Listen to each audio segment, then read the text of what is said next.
the on desk here in the Chase Center. Wonderful to see you, Roger. Happy to be here. Thank you. Nice to see you guys. 8th edition of this incredible event. We've seen you and Rafa and Novak and Andy. Now Carlos. Yeah.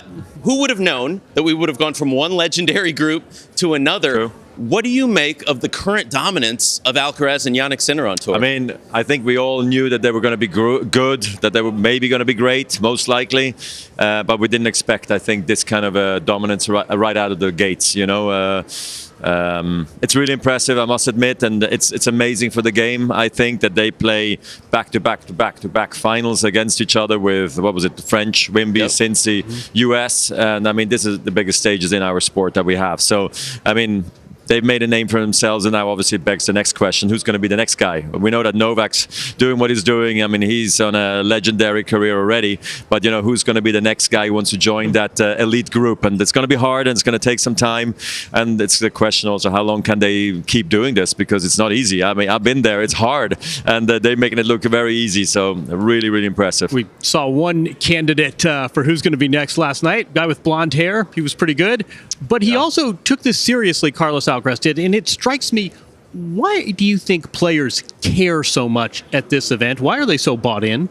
So, I mean, number one, when I started the event with Tony, the idea was definitely that this has to be real tennis. You know, this can't be a hit and giggle. For this, we can do exhibitions elsewhere. And honestly, when you're sitting on the bench and next to you is a legendary player, and Rod Laver is in the building, and then maybe I'm in the building, John McEnroe's in the building, legends are in the building, and they want to see the best tennis played. I think you come and perform, plus you have the whole team environment also wishing that they maybe could play instead of you. So you have to show up for them as well. And I think that whole dynamic creates bringing out the best and actually giving really energetic vibes. I mean, if you look at how bouncy Carlos was yesterday in the doubles, I mean, it was very cool to see. It was nice. Let me ask you about you. We can't call you retired. You're way too busy. But let's say post-tennis. What is post-tennis life like, and what do you miss? Well, I miss the camaraderie. So, like, actually, in a week like here, when I'm in and out of the locker room, I just got into the locker room before with Pat and Andre, and they say, "Come sit down now. We need to talk to you for a second." And I sit down and we have a quick banter chat for like 5 minutes. That's what I miss the most. Sure, you missed the 2 minutes where it says game, set, and match Federer, and you win Wimbledon. You're like, okay, that's kind of cool, but it kind of evaporates really quickly. So I think it's this life on the road and seeing my friends, going to dinners and just hanging out on the road. I think I miss that, and life in retirement is great. I don't have to train through a practice when I'm not feeling great. I don't have to play a match when my body's aching. So it's good and bad, but of course I miss many things.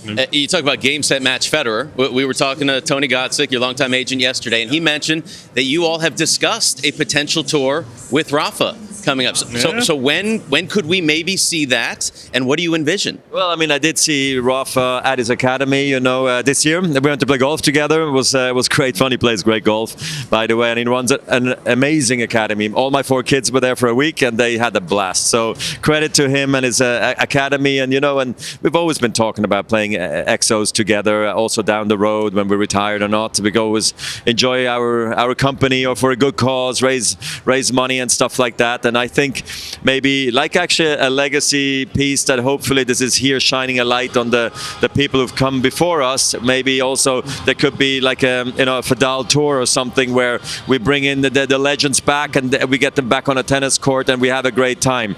We haven't talked concept yet, but I know that we're both very eager to discuss it further. I think the fans would like it.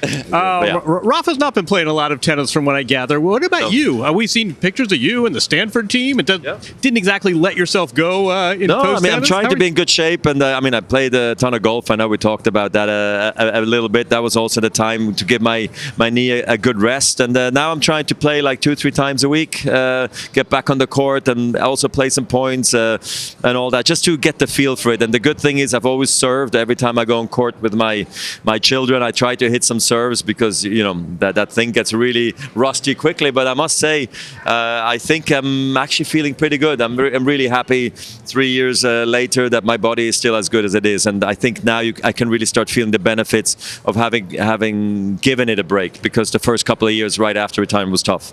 You mentioned your kids, and I remember when you became a father, one thing you told me was you want your kids to travel. And we talk about Laver Cup going all over the world.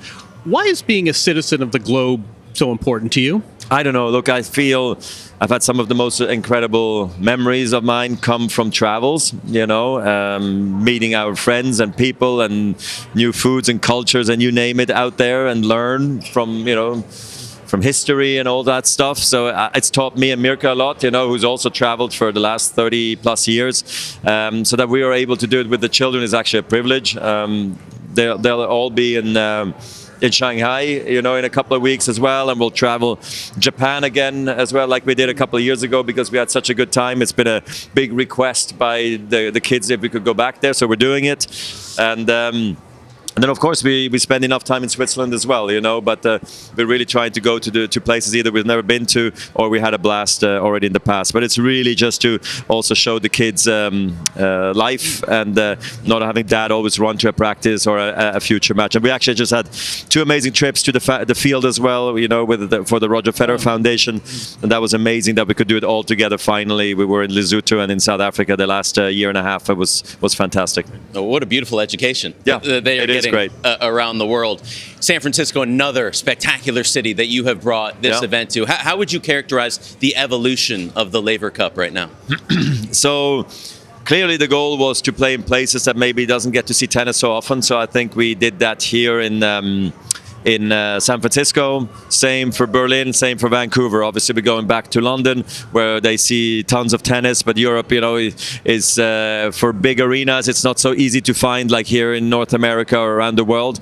But that was the idea, is to travel with the Laver Cup. But it's hard, as we built out this stadium in an incredible way just for 3 days. I mean, the work that goes in from the team is tremendous, but I'm happy that everything that I've had in my vision together with Tony came true and more, so let's see what goes after London, because in the beginning the idea was to have it more in North America because of the player schedule. But Asia also probably would be not a bad move because of all the players now going to Asia right after.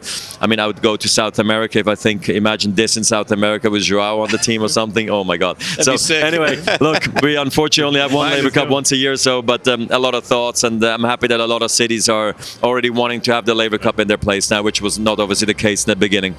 Wherever you go, the people are going to come, Roger. You build it and they will come. Thank you so much for spending some time with us, having us here at the On Desk, and enjoy the rest of the event. Thank you. Great to see you guys.